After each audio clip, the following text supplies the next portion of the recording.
I was a little girl who asked why. I asked innocent questions to understand the world. I asked provocative questions to make people think. I also asked uncomfortable questions to challenge the status quo. I asked probing questions to expose wrongs. My questions had consequences, obviously, but I believe asking questions is a clever way to speak up for what you believe in and also stand up for people whose questions often go unanswered or ignored. Does that make me an activist? I suppose it does. As a millennial growing up in Western Nigeria, words like diversity, tolerance, human rights were never part of daily conversation. I was told that people from different tribes were shady and that my religion was supreme. There was never much discussion about treating others with dignity and respect. We were basically expected to observe, assimilate, replicate how people like us behaved. Don't ask why, toe the line, you'll be fine, unless you're different, unless you're queer. I believe blindly following existing attitudes is precisely how homophobia, transphobia, and violence against LGBTQI plus people sip from one generation to the next. And I only realized this when I moved to the UK in 2010. Now, living in a society where questions are encouraged opened my eyes completely. I was free to ask why without someone accusing me of rebelling against my culture or undermining some sacred belief. London, to me, it seemed like a magical place where people lived authentically and they loved who they loved without fearing a death sentence.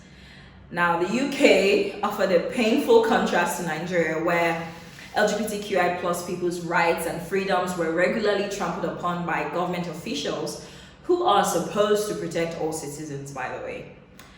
And then in 2014, things got worse. This was when the Nigeria Same-Sex Prohibition Act became law. Now, let me tell you about this law. The law went far beyond regulating marriage and sex. It made it illegal to even formally register or join an LGBTQI plus organization. This was a devastating blow that I believe gave the Nigerian society free rein to discriminate against queer people. And I watched in horror as the anti-queer attacks and homophobic violence rose. I just felt helpless. And then I left the UK and moved back to Nigeria in 2016. I was determined to make a positive difference.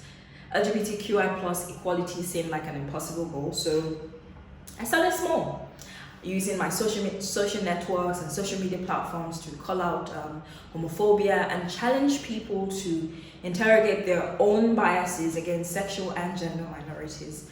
And then I started working with the Initiative for Equal Rights, TEARS, in a freelance capacity.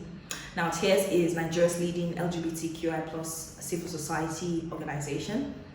What I did with them was create public advocacy messages around gender equality, sexual diversity, transphobia, being an ally, etc. And these campaigns linked me with grassroots activists who work tirelessly to protect the human rights of LGBTQI plus people across the country. Their bravery inspired me and strengthened my commitment to the cause. Although I don't personally identify as queer, I knew my voice mattered in this conversation. I knew I could use my words to change narratives and perspectives, to challenge Nigerian society, to acknowledge queer people's humanity and affirm their rights to equality, dignity, and respect. But I also knew it wouldn't be easy. And one day I was walking home through Adekunle Ajashin University in Ondo State, the southwest of Nigeria. I was a youth corps member then, NYC. And I looked up and saw a billboard that read, "Stop dressing to provoke sexual harassment." This enormous sign blamed sexual harassment on women who wear dresses that expose their bodies. I was livid. So I took a photo of the sign and posted it on Twitter with the caption, "We will not progress with the fight against sexual harassment as long as dirty, stinking narratives like this continue to exist." my tweet went viral. And someone, I think it was Kiki Modi, reached out to me and then created a petition calling on the university to remove the billboard. Less than 24 hours later, it was gone. So if my words could bring such rapid change on behalf of women's dignity, I knew I could do the same for sexual and gender minorities. It would just take more time. And then in 2020, I started working as a communications and content officer for the International Center for Advocacy on Right to Health, ICA. Now, here at ICA, we provide human rights and paralegal services to ensure the promotion and protection of rights of sexual minorities and people living with HIV/AIDS in Nigeria. At ICA, I found a home, I found a platform to help amplify LGBTQI plus voices. And that little girl who asked why, she's still inside of me. I believe she's paved the way for the fearless woman I've become. She's still asking why, but she's no longer asking for a change. Now she's demanding it.